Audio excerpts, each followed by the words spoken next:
আছে পৰাতমা বশিষ্ঠৰ কোল লতাকটাত এটা ডাষ্টবিনত কণী ফুটি ওলাইছে ব্ৰইলাৰ মুৰ্গীৰ পোৱালি কিয়নো বশিষ্ঠৰ লতাকটাত অঞ্চলৰ ডাষ্টবিনত হাজাৰ হাজাৰ কণী ফুটি ওলাইছে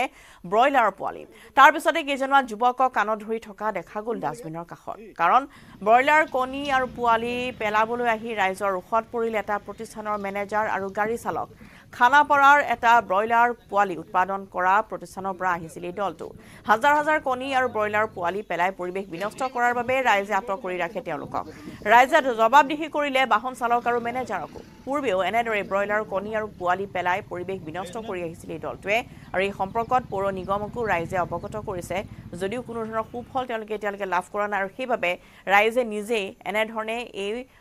দলটো আৰু মেনেজাৰক জবাবদিহি কৰিলে শিক্ষা দিব লাগে ইহঁতক তথা গোটেইকেইটা অসমীয়া ল'ৰা হয় না কি নামটো কি আছে যাবৰ কি আছে ব্ৰইলাৰ আৰু কি আছে ব্ৰইলাৰৰ কণী ব্ৰইলাৰৰ পোৱালি গুৱাহাটীৰ য'তে ত'তে পেলাই নেকি এতিয়া য'তে ত'তে মানে হ'ল এই ড্ৰাইভাৰক দিছোঁ ড্ৰাইভাৰে তাৰমানে সেই ক'ত থ'লে সি আৰু কথা আছে তাতে আমি লৈ আহিছোঁ ভাড়া মাৰিম কাৰ হয় ফাৰ্মখন অখিল নাম মালিকটো ইয়াতে পেলাব দিছে নেকি কেইবাৰমান হ'ল ইয়াতে পেলোৱা আৰু পেলোৱাৰ পিছত যিটো অৱস্থা হয়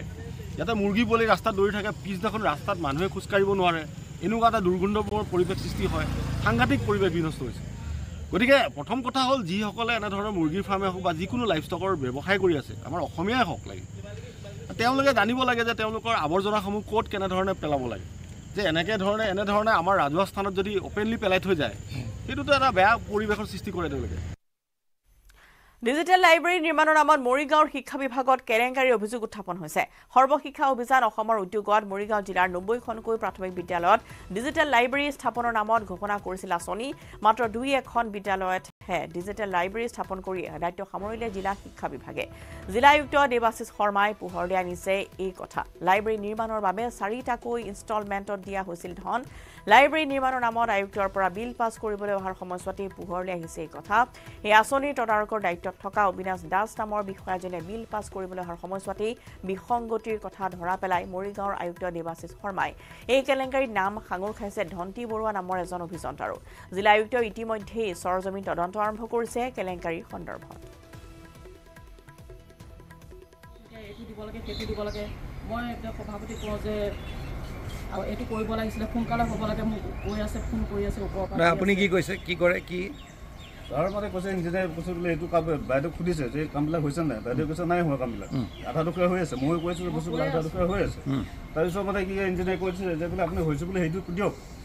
আমাৰ বোলে বিল বা হেৰি হোৱা নাই কিবা কিবি হোৱা নাই এইবিলাক কৈ আছে মানে নোহোৱাকৈ ইঞ্জিনিয়াৰ কৈ আছে প্ৰেছাৰ দিলে এতিয়া তেখেতে ভয় খাই পেলাই সেইটো কৰি দিছে এতিয়া কামটো আজিলৈকে হোৱাই নাই কোন ইঞ্জিনিয়াৰ প্ৰেছাৰ দিছে এদিনে হেৰিয়ে কৈছে কি ধন্তি বৰুৱা ধন্তি বৰুৱা অ'কে ধন্তি বৰুৱা কোন আপুনি কি হয় তো আপুনি চোৱা নাই বস্তুবোৰ ইঞ্জিনিয়াৰ যে এইবিলাক দিছে আপুনি চোৱা নাই প্ৰথমতে আহিছিলোঁ ফাউণ্ডেশ্যন টাইমত আহিছিলোঁ আপুনি যে বাৰে বাৰে এই বস্তুটো চহী কৰাবলৈ লৈ আনি আছে আপুনি এইবিলাক চোৱা নাই আপুনি 4বাৰ ডিচি এজনৰ ওচৰলৈ আহিছে মই ছাৰ কেইখনমান চাইছোঁ নহয় এইটো গোটেইবোৰ যে গোপাত ফাঁকি কথা কৈ পেলাই যে আপুনি আনিছে আপোনাৰ লাজ লগা নাই লাজ লগা নাই আপোনাৰ অধিক জনাবলৈ পৱনজ্যোতি ডেকা আছে ফোনলাইনত সংযুক্ত হৈ পৱনজ্যোতি ডিজিটেল লাইব্ৰেৰী নামত কেনেধৰণৰ বিসংগতি বা কেনেধৰণৰ কেলেংকাৰী সংঘটিত হৈছিল আৰু কিমান দিনৰ পৰা এই কেলেংকাৰীৰ অভিযোগ উত্থাপন হৈছে নিশ্চয়কৈ ৰশ্মিতা আচলতে শিক্ষা বিভাগত যি কেলেংকাৰী খোদ জিলাখনৰ আয়ুক্তগৰাকীয়ে উন্মোচিত কৰিছে আচলতে বিলত চহী কৰিবলৈ বাৰে বাৰে আয়ুক্তগৰাকীৰ কাষলৈ যোৱাৰ বাবে এই যিগৰাকী অবিনাশ দাস নামৰ যিগৰাকী অভিযন্তা এই অভিযন্তাজনৰ ওপৰত সন্দেহ হয় আৰু উপায়ুক্তগৰাকীয়ে নিজে সৰজমিন তদন্ত আৰম্ভ কৰে আৰু তদন্তকালত আচলতে ডিজিটেল লাইব্ৰেৰী নামত যিসমূহ সামগ্ৰী ব্যৱহাৰ কৰিব লাগিছিল সেই সামগ্ৰীসমূহ আচলতে নিম্নমানৰ সামগ্ৰী ব্যৱহাৰ কৰিছে য'ত নেকি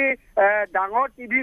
পৰ্দা লগাব লাগিছিল তাত সৰু টিভি লগোৱা হৈছে এনেধৰণৰ বিভিন্ন বিসংগতি আচলতে আয়ুক্তগৰাকীয়ে নিজে ধৰাত পেলায় আৰু পৰৱৰ্তী সময়ত আচলতে অন কেমেৰা এই সাংবাদিকৰ সন্মুখতে আচলতে আয়ুক্তগৰাকীয়ে এই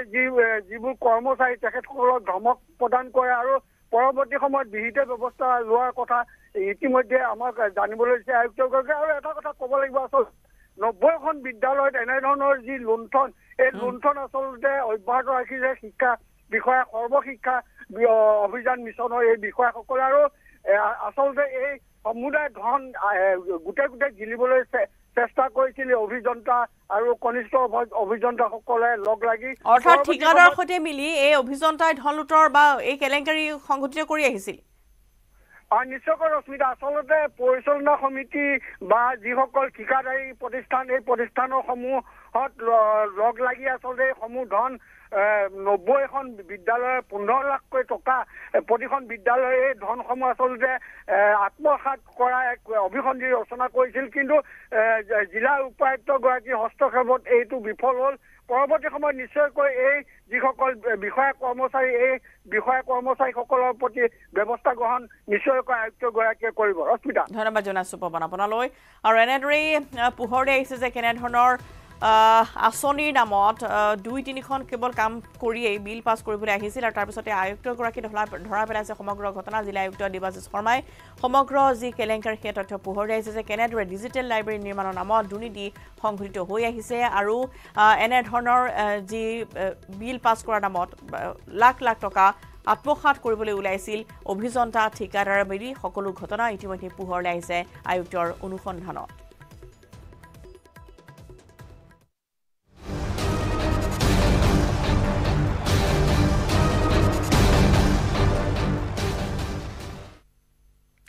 দুই এবিটি সদস্যক লৈ অসম আৰক্ষীৰ তদন্ত অব্যাহত। অসম আৰক্ষীৰ তদন্তত পোহৰলৈ আহিছে কেতবোৰ বিস্ফোৰক তথ্য।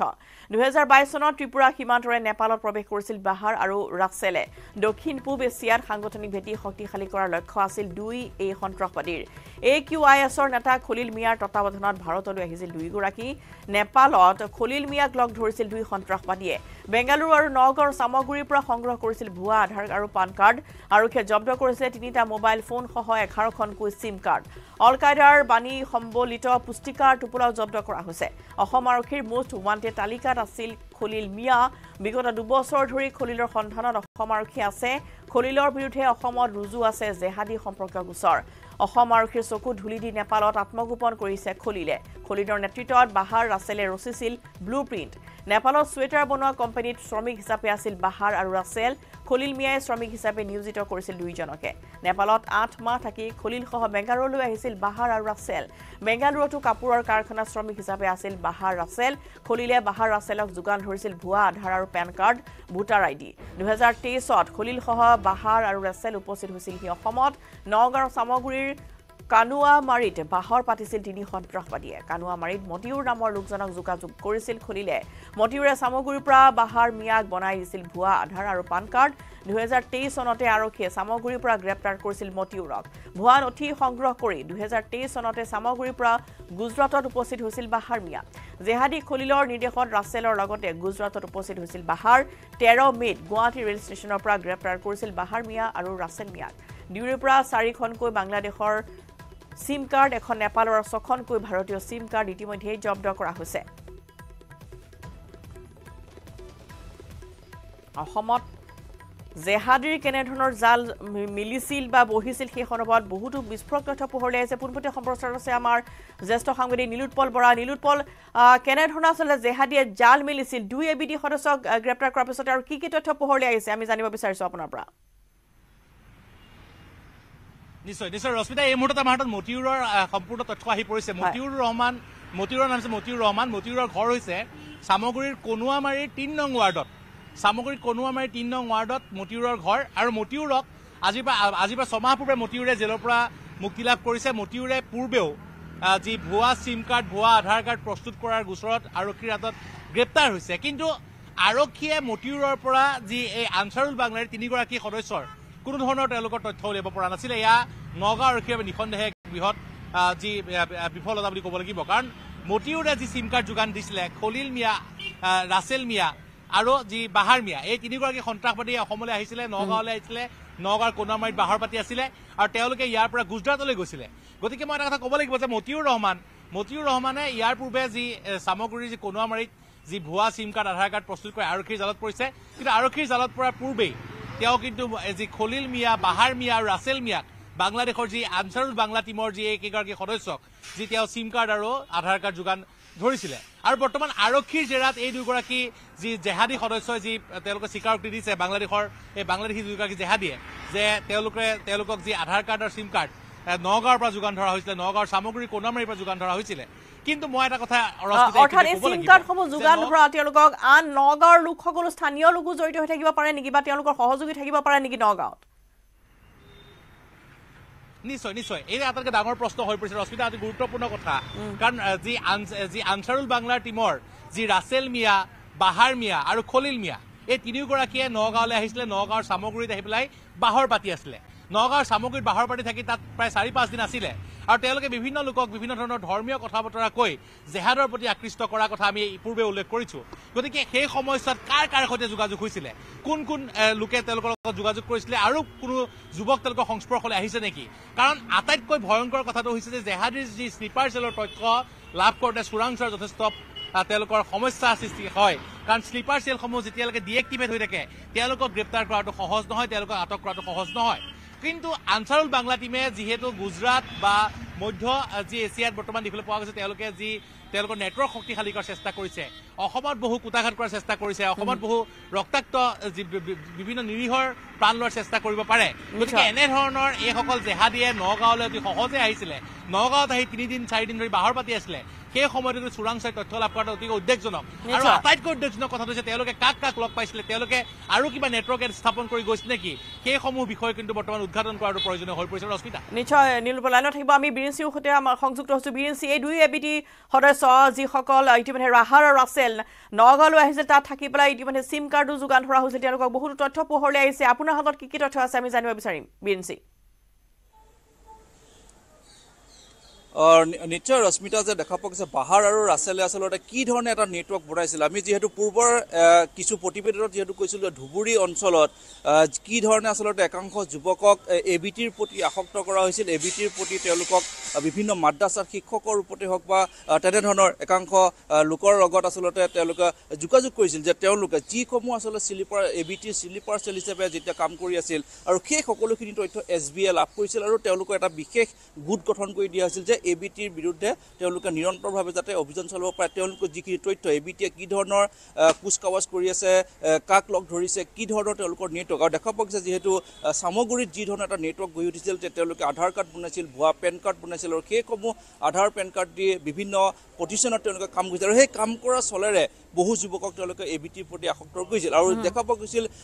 বিশেষকৈ বৰপেটা অঞ্চলত, বৰপেটাৰ এখন বিশেষ মাদ্ৰাছাত এটা গেং আচলতে সেই সময়ত যেতিয়া অমিত ভূঞা SP হিচাপে আছিল, বৰ্তমানে তেওঁ যিহেতু তাত আৰক্ষী অধীক্ষক হিচাপে আছে, তাত এটা বৃহৎ দল এবিটিৰ প্ৰতি আসক্ত থকা, এবিটিক পোনপটীয়াভাৱে সহযোগ কৰা এটা বৃহৎ দল গ্ৰেপ্তাৰ কৰিছে। আৰু সেইখিনি সময়ৰ পৰা বৰ্তমান প্ৰায় 4-5 মাহ ধৰি আচলতে যথেষ্ট পৰিমাণে নিষ্ক্ৰিয় হৈ আছিল। পৰৱৰ্তী সময়ত যেতিয়া আনচাৰুল বাংলা টীমৰ যিসকল শীৰ্ষস্থানীয় নেতা আছে, সেই নেতাসকলে এটা তেওঁলোকৰ যি SBৰ যি ৰাডাৰত আচলতে যিটো কথা ধৰাত পৰিছে যে তেওঁলোকে যিসকল যুৱক সংখ্যালঘু প্ৰধান অঞ্চলত যিসকল যুৱক এবিটিৰ প্ৰতি আসক্ত, তেওঁলোকক যিকোনো কাৰণত তেওঁলোকৰ লগত সংযোগ কৰিব লাগে, তেওঁলোকক এবিটিৰ প্ৰতি তেওঁলোকক আসক্তি বঢ়াব লাগে, আৰু তেওঁলোকে এটা নেটৱৰ্ক বঢ়াব লাগে। যিহেতু দেখা পোৱা গৈছে সেই সময়ত অসমত এবিটিৰ শীৰ্ষস্থানীয় গোটেইকেইজন যিহেতু গ্ৰেপ্তাৰ হৈছিল, বৰ্তমান তেওঁলোক কাৰাগাৰত আছে। গতিকে সেই নেটৱৰ্কটো বঢ়াবৰ বাবে এই দুই বাহাৰ আৰু ৰাছেল যেতিয়া ট্ৰেইনেদি যেতিয়া অহাৰ তথ্য লাভ কৰিছিল SBI, আৰু তাৰ পাছতে আচলতে গুৱাহাটী ৰেলৱে ষ্টেচনত তেওঁলোকক গ্ৰেপ্তাৰ কৰাৰ পাছত যেতিয়া সোধপোছ কৰিছে, এইসমূহ ভয়ংকৰ তথ্য পোহৰলৈ আহিছে যে কেনেধৰণে তেওঁলোকে আধাৰ কাৰ্ড বনাইছিল, কেনেধৰণে ভুৱাকৈ পেন কাৰ্ড বনাইছিল, আৰু সেই পেন কাৰ্ড আধাৰ কাৰ্ডৰ বিনিময়ত ভাৰতত আহি তেওঁলোকে ভাৰতৰ নাগৰিক বুলি চিনাকি দি বেংগলোৰ, গুজৰাট আদি বিভিন্ন অঞ্চলত তেওঁলোকে কাম কৰিছিল, অসমত কাম কৰিছিল। আৰু এই ধৰণে এটা আনচাৰুল বাংলা টীমৰ এটা বৃহৎ নেক্সাছ আচলতে গঢ়ি তুলিবলৈ বিচৰা যে তেওঁলোকৰ উদ্দেশ্য আছিল যে অসমৰ যিকোনো স্থানত তেওঁলোকে কুটাঘাত সংঘটিত কৰা, তেওঁলোকৰ সদস্য ভৰ্তি, পুঁজি সংগ্ৰহ, এই ধৰণৰ এটা নেক্সাছ লৈ পেলাই তেওঁলোকে যিহেতু কাম কৰিছিল। যিহেতু SBI এই মুহূৰ্তত দুই এবিটিৰ সদস্যক যিহেতু জেৰা কৰি থকা হৈছে, বিভিন্ন তথ্য এই মুহূৰ্তত সামগ্ৰী কানুৱামাৰীত যে আচলতে তেওঁলোকে সেইসমূহ ভুৱা ডকুমেণ্ট বনাইছিল সেই কথা পোহৰলৈ আহিছে। আৰু হয়তো বিভিন্ন তথ্য পোহৰলৈ আহিব মহানগৰী ক'ত বাস কৰিছিল ক'ত আহি কাক লগ গৈছিল তেওঁলোকে কিমান কেইখন মিটিং কৰিছিল সেই মিটিঙত কোন আছিল হয়তো মহানগৰীৰ বিভিন্ন সংখ্যালঘু যুৱকে তেওঁলোকক সহযোগিতা কৰিছিল এই ক্ষেত্ৰতো যিহেতু চাই থকা হৈছে স্পষ্ট হ'ব সেইখিনি সময়ত যে আচলতে এই দুই নেতাই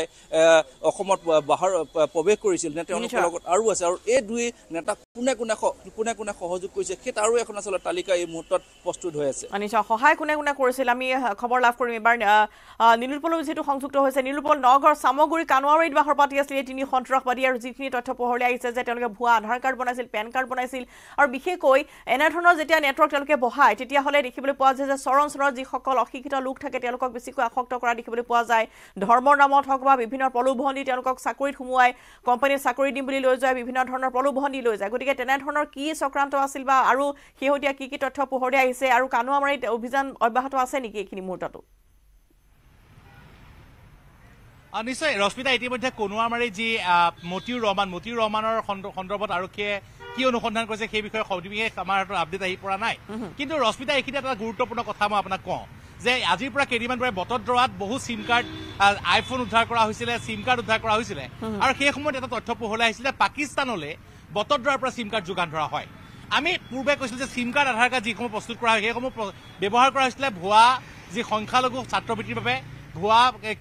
বিভিন্ন CSP পৰা টকা উদ্ধাৰ কৰিবৰ বাবে বিভিন্ন আঁচনিত নাম দিয়াৰ বাবে সেইসমূহ আছিলে সাধাৰণ দুৰ্নীতি কিন্তু বৰ্তমান যি দেশদ্ৰোহিতাৰ বাবে দেশৰ ক্ষতি কৰাৰ বাবে এনেধৰণৰ যি কাম কৰা হৈছে মই পুনৰ কৈছো যে ভাৰতত থাকি অসমত থাকি অসমৰ বায়ু পানী সেৱন কৰি পাকিস্তানক সহায় কৰা বাংলাদেশক সহায় কৰা ABT আনসাৰুল বাংলা টিমৰ দৰে সন্ত্ৰাসবাদী সংগঠনক সহায় সামগ্ৰীৰ পৰা এগৰাকী ব্যক্তিয়ে কৰাটো অতিকে দুখজনক আৰু কেৱল মাত্ৰ এজন মতিউৰৰ নামহে পোহৰলৈ আহিছে আৰু কিমান মতিউৰ বৰ্তমান সামগ্ৰীত লুকাই আছে কিমান মতিউৰে নগাঁৱত বা অসমত কাম কৰি আছে কিমান সংখ্যালঘু যুৱকক জেহাদৰ জালত পেলাবলৈ চেষ্টা কৰিছে সেই বিষয়ে যেতিয়ালৈকে তদন্ত নহ'ব সেই বিষয়ে যেতিয়া চোৰাংচোৱা যেতিয়ালৈকে তথ্য বাহিৰ নকৰিব তেতিয়ালৈকে কিন্তু আমি নিৰাপদ নহয় আৰু অনাগত সময়ত যে অসমত এনেধৰণৰ জেহাদীয়ে এনেধৰণৰ সন্ত্ৰাসবাদীয়ে ধৰ্মৰ নামত ৰক্তাক্ত পৰিৱেশৰ সৃষ্টি কৰিব পাৰে সেয়া কিন্তু নিশ্চিত ৰশ্মিতা নিশ্চয়কৈ আৰু বীৰেন সিং 2023 চনত মতিউৰক কিন্তু গ্ৰেপ্তাৰ কৰা হৈছিল সামগ্ৰী আৰু তাৰপিছত সমাজ জেল থাকি ওলাই আহি আকৌ একেখিনি কামতে নিয়োজিত হ'ল এগৰাকী মতিউৰ কোনে সহায় কৰিছে আচলতে মতিউৰক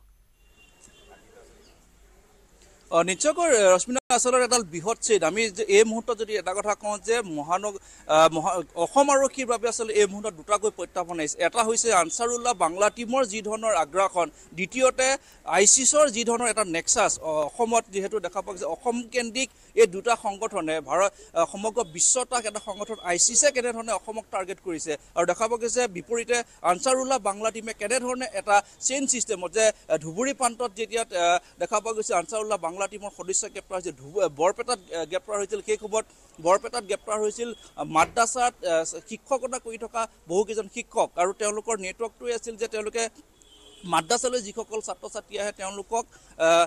যি ধৰণৰ আছে ধৰ্মীয় শিক্ষাৰ নামত যে কেৱল ABT বা আনসাৰুল্লাহ বাংলা টিমক সহায় কৰিব লাগে বা তেনেধৰণৰ এটা নেক্সাছ গঢ়িব লাগে সেই সকলোখিনি কথা কোৱা হৈছিল আৰু সেই সময়ত যেতিয়া তাত আৰক্ষী অধীক্ষকগৰাকীয়ে নেতৃত্ব লৈ পেলাই বহুকেইজনক গ্ৰেপ্তাৰ কৰিছিল বৰ্তমান তেওঁলোক আচলতে কাৰাগাৰত আছে আৰু সেইসকলক দিয়াৰ পাছতে পৰৱৰ্তী সময়ত কিছুদিন এই কথাটো খাম কাটিছিল সেই খাম কটাৰ সময়তে বিশ্বনাথ সন্ত্ৰাসবাদী সংগঠন ISISে তাত সুপনি পুতিছিল ধুবুৰী সীমান্তৰ পৰা গ্ৰেপ্তাৰ হৈছিল দুজনকৈ শীৰ্ষস্থানীয় নেতা আৰু সেই দুজনক গ্ৰেপ্তাৰ কৰাৰ পাছতে দেখা পোৱা গৈছে যে উত্তৰাখণ্ডত হওক বা দিল্লীৰ হওক যিসকল ISISৰ যিকেইজন নেতা আছিল যিকেইজনক আচলতে তেওঁলোকে মষ্ট ৱান্টেড আছিল তেওঁলোক গ্ৰেপ্তাৰ হৈছিল বৰ্তমান তেওঁলোক যিহেতু নিয়াৰ জিম্মাত আছে এই মুহূৰ্তত ভাৰতৰ যিকেইটা প্ৰতিৰক্ষা সংগঠন আছে সেই প্ৰতিৰক্ষা সেই বিভাগটোৰ বাবে এই মুহূৰ্তত প্ৰত্যাহ্বান হৈছে যে যদি এফালে আনসাৰুল্লাহ বাংলা টিমে অসম তথা ভাৰতবৰ্ষ আক্ৰমণ কৰিব পাৰে এটা বৃহৎ নেক্সাছ গঢ়ি তুলিছে আনহাতে ISISে সদস্য ভৰ্তি বা পুঁজি সংগ্ৰহ কৰি ভাৰতক আচলতে কুটাঘাত সংগঠিত কৰাৰ বাবে যথেষ্ট প্ৰচেষ্টা অব্যাহত ৰাখিছে গতিকে এই মুহূৰ্তত SB বা STF বা NI কেনেধৰণে আছিল এইসমূহ সংগঠনৰ বিৰুদ্ধে আচলতে যুঁজ দিয়ে আৰু কি তথ্য তেওঁলোকৰ পৰা লাভ কৰে যথেষ্ট তাৎপৰ্যপূৰ্ণ হ'ব এই কথা নিশ্চয়কৈ বীৰেন সিং ধন্যবাদ জনাইছোঁ আৰু নীলোৎপল নগাঁৱৰ পৰা আপোনাকো ধন্যবাদ জনাইছোঁ এইখিনি তথ্য যোগান দিয়াৰ বাবে আৰু সমান্তৰালভাৱে যথেষ্ট চিন্তনীয় বিষয় হৈ পৰিছে যে চোৰাংচোৱা বাহিনীৰ হাতত কোনো খবৰ নথকাকৈ এনেধৰণৰ আনসাৰুল্লাহ বাংলা টিমৰ সদস্যক লৈ এতিয়া যি জল্পনা কল্পনা চলি আছিল আৰু যেনেধৰণৰ বিস্ফোৰক তথ্য পোহৰ দিছে যে কেনেদৰে অসমত প্ৰৱেশ কৰিছিল নগাঁৱত আছিল আৰু শ্ৰমিক হিচাপে কৰ্মৰত কৰিবলৈ তেওঁলোকক লৈ যোৱা হৈছিল অন্য স্থানলৈ বাহাৰ আৰু ৰাছেৰে নেপালৰ সীমান্তৰেদি কেনেদৰে অসমত প্ৰৱেশ কৰিছিল অসমত থাকি অসমৰ বায়ু পানী সেৱন কৰি কিন্তু অসমৰে তথ্য লৈ বাংলাদেশক যোগান ধৰি আহিছিল এই দুই আচলতে সন্ত্ৰাসবাদীয়ে এতিয়া দক্ষিণ পূব এছিয়াত সাংগঠনিক ভেটি শক্তিশালী কৰাৰে লক্ষ্য আছিল এই দুই সন্ত্ৰাসবাদী আৰু ইতিমধ্যেই বহুতো বিস্ফোৰক তথ্য পোহৰলৈ আহিছে যে কেনেদৰে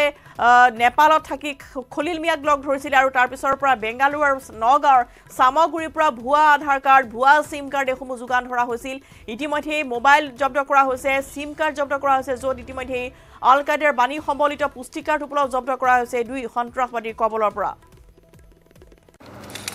এইটো মাইথান ষ্টিল নহয় ওচৰ চুবুৰীয়াসকলে লগাইছে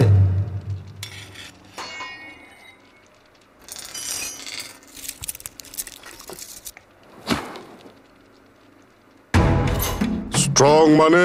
মাইথান ষ্টিল কাৰেক্ট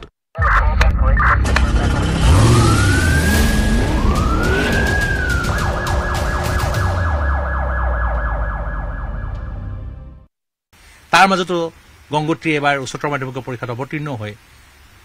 কৃতকাৰ্য হ'ল কিন্তু গংগোত্ৰীয়ে আশা কৰাৰ ধৰণে ফলাফল লাভ নকৰিলে কিয় ই ৰিক্সা চলাবলগীয়া হৈছে এগৰাকী যি উচ্চতৰ মাধ্যমিকৰ দ্বিতীয় বাৰ্ষিকৰ ছাত্ৰীয়ে সেই বিষয়ে আমি জানো আহক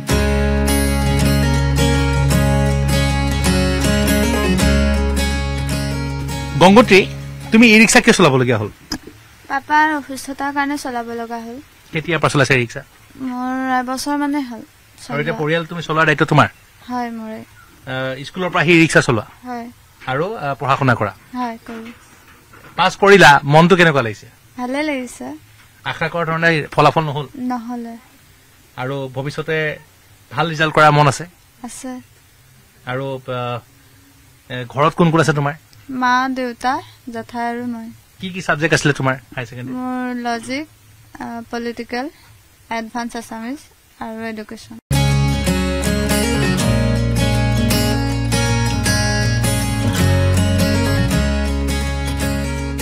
গংগোত্ৰীয়ে এবাৰ উচ্চতৰ মাধ্যমিকত উত্তীৰ্ণ হৈছে কলেজলৈ যাব গতিকে গংগোত্ৰীৰ যথেষ্ট অসুবিধা হ'ব গংগোত্ৰীৰ যি পৰিয়ালত কেৱল একমাত্ৰ উপাৰ্জনকাৰী বৰ্তমান হৈ পৰিছে গংগোত্ৰী হাজৰিকা কাৰণ তেওঁৰ পিতৃ অসুস্থ বৃক্কজনিত ৰোগত যথেষ্ট কষ্টৰ মাজতো গংগোত্ৰীয়ে বৰ্তমান ভাল ফলাফল লাভ কৰিছে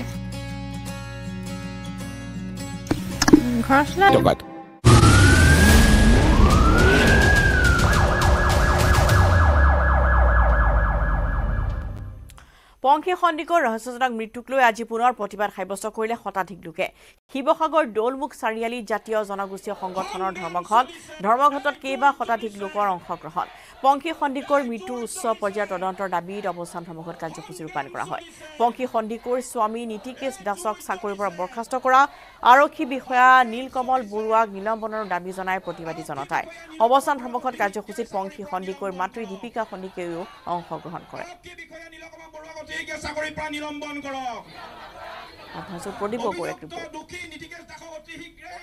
শিৱসাগৰত আজি পুনৰ পংখী সন্দিকৰ মৃত্যুৰ উচিত তদন্তৰ দাবীত শিৱসাগৰৰ জিলাৰ বিভিন্ন দল সংগঠনে শিৱসাগৰ দৌলমুখ চাৰিআলিত এয়া মই দেখুৱাইছো আজি অৱস্থান ধৰ্মঘট কাৰ্যসূচী ৰূপায়ণ কৰিছে পোনপ্ৰথমে ইয়াত যিসকলে উদ্যোগ লৈছে মই তেওঁলোকৰ ভাষ্য ল'ম ইয়াত আছে বসন্ত গগৈ আছে আটাচুৰ কি ক'ব আমি এটা কথা কওঁ যে পংখী সন্দিকৈ ন্যায় পাব লাগিব পংখী সন্দিকৈ উচিত ন্যায়ৰ পৰা বঞ্চিত হ'ব নালাগিব আমি অসমৰ মুখ্যমন্ত্ৰী ডাঙৰীয়াক আমি অনুৰোধ জনাইছো যে এই ক্ষেত্ৰত আপোনাৰ হস্তক্ষেপৰ প্ৰয়োজনীয়তা আছে আমি ডিজিপি মহোদয়ক কৈছো যে যিকেইজন দোষী পুলিচ বিষয়া যি হত্যাকাণ্ডক আত্মহত্যাৰ ৰূপ দিবলৈ প্ৰয়াস কৰিছে তেখেতলোকক অন্তিমভাৱে চাকৰিৰ পৰা নিলম্বন কৰক আৰু নীতিকে চাকৰিৰ পৰা বৰ্খাস্ত কৰি তেখেতক দৃষ্টান্তমূলক শাস্তি প্ৰদান কৰক সেইটো আমাৰ দাবী আৰু আজি প্ৰতিবাদী জনতাই সেইটোকে কৈছে আৰু তাৰ লগে লগে থাৰুৱা সমষ্টিৰ সন্মানীয় বিধায়কজনক যি প্ৰতিবাদী জনতাক উপলুঙা কৰিছে যি থাৰুৱা সমষ্টিৰ ৰাইজত উপলুঙা কৰিছে তেখেতক আমি ইয়াৰ পৰা সকীয়াই দিছোঁ আমি দোষীক এনে এটা পৰ্যায়ত শাস্তি দিয়াটো আমি বিচাৰিছোঁ যাতে অনাগত দিনত পুৰুষে যাতে নাৰীৰ ওপৰত ৰঙা চকু দেখুৱাবলৈ যাওঁতে একদম বুকু কঁপি উঠে দ্বিতীয়তে গোটেই ঘটনাটো তদন্তৰ ক্ষেত্ৰত হেমাহি হৈছে তদন্তৰ ক্ষেত্ৰত ভেকু ভাওনা হৈছে তদন্তৰ ক্ষেত্ৰত চূড়ান্তভাৱে গাফিলতি কৰাৰ অভিযোগ উঠিছে গতিকে আমি উচ্চ পৰ্যায়ত তদন্ত দাবী কৰিছোঁ তৃতীয়তে যিজন মূল অভিযুক্ত আপোনাৰ নীতিকেশ দাস তেওঁক আপোনাৰ চাকৰিৰ পৰা অতি শীঘ্ৰে বৰ্খাস্ত কৰক কাৰণ তেওঁ শিক্ষকৰ দৰে পবিত্ৰ কালিমা মানে বৃত্তিতাত কালিমা সানিছে আৰু শিক্ষক সমাজৰ প্ৰতিও এটা আহ্বান যে আপোনালোকে সকলোৱে ওলাই আহি মাত মাতক আৰু আমাৰ অধিবক্তাসকলৰ প্ৰতি এক আহ্বান যে আপোনালোকে অন্ততঃ নীতিকেশ দাসৰ হৈ আপোনালোকে ওকালতি নকৰিব নহ'লে অনাগত দিনত আৰু আমি পংখী সন্দিকৰ দৰে বিভিন্ন ধৰণৰ হয়তো আমি বাৰু ছোৱালী হয়তো হেৰুৱাবলগীয়া হ'ব পাৰে তেখেতৰ মাতৃ আছে মই পংখী সন্দিকৈৰ মাতৃ আছে আজি পুনৰ প্ৰতিবাদী কাৰ্যসূচীত নামিবলগীয়া হৈছে কি ক'ব এতিয়া কি ইয়াৰ পিছতে অসম জাতীয়তাবাদী যুৱ ছাত্ৰ পৰিষদৰ উৎপল কোঁৱৰ ডাঙৰীয়া আছে মই তেখেতৰ মন্তব্য আগবঢ়াব মোৰনো ক'বলৈ ভাষা হেৰাই গৈছে আজি মই মোৰ ছোৱালীৰ ন্যায়ৰ কাৰণে আজি ৰাজপথলৈ মই ওলাই আহিবলগীয়া হৈছে যিজনী মই নিজে জন্ম দিয়া ছোৱালী ডাঙৰ দীঘল কৰি মই পঢ়াই শুনাই মই নিজে খুটি খাব পৰা কৰিলোঁ আজি ইয়াক তাই ন্যায় বিচাৰি মই আজি ৰাজপথলৈ আহিব লগা হৈছে মোৰ কাৰণে তাতকৈ আৰু দুখৰ বিষয় একো হ'বই নোৱাৰে মোৰ নহয় মোৰ নিচিনা অন্য মাতৃও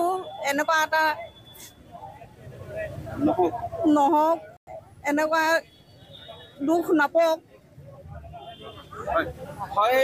যথেষ্ট আৱেগিক হৈ পৰিছে আনৰ ক্ষেত্ৰত যাতে এনেধৰণৰ ঘটনা নহওক তাৰেই দাবী তুলিছে মই বৰ্তমান আৰু শৃংখল চলিয়া আছে মই শৃংখল চলিয়াৰ ভাষ্য ল'ম কি ক'বা শৃংখল আজি শিৱসাগৰ সমূহ দল সংগঠন একত্ৰিত হৈছে শিৱসাগৰৰ সমূহ মহিলা একত্ৰিত হৈছে পংখীৰ ন্যায়ৰ বাবে আৰু পংখীয়ে ন্যায় নোপোৱা পৰ্যন্ত এই সংগ্ৰাম চলি যাব আৰু অতি শীঘ্ৰে DSP দুৰ্ণকান্ত দেউৰী আৰু তদন্তকাৰী বিষয়া নীলকমল বৰুৱা আৰু দোষী নীতিকেশ দাসক চাকৰিৰ পৰা নিলম্বন কৰিবলৈ আমি দাবী জনাইছোঁ আৰু যিহেতু আৰক্ষীয়ে কৈ আছে যে DGP মহোদয়ে কৈ আছে যে স্বচ্ছতা আমি কিন্তু এই ঘটনাত আৰক্ষীৰ স্বচ্ছতা দেখা নাই আৰু সেয়েহে এই দুজন আৰক্ষী বিষয়াৰ লগতে নীতিকেশ দাসক চাকৰিৰ পৰা নিলম্বন কৰিবলৈ শিৱসাগৰৰ ৰাইজে দাবী জনাইছে হয় মই দেখুৱাইছোঁ ইয়াত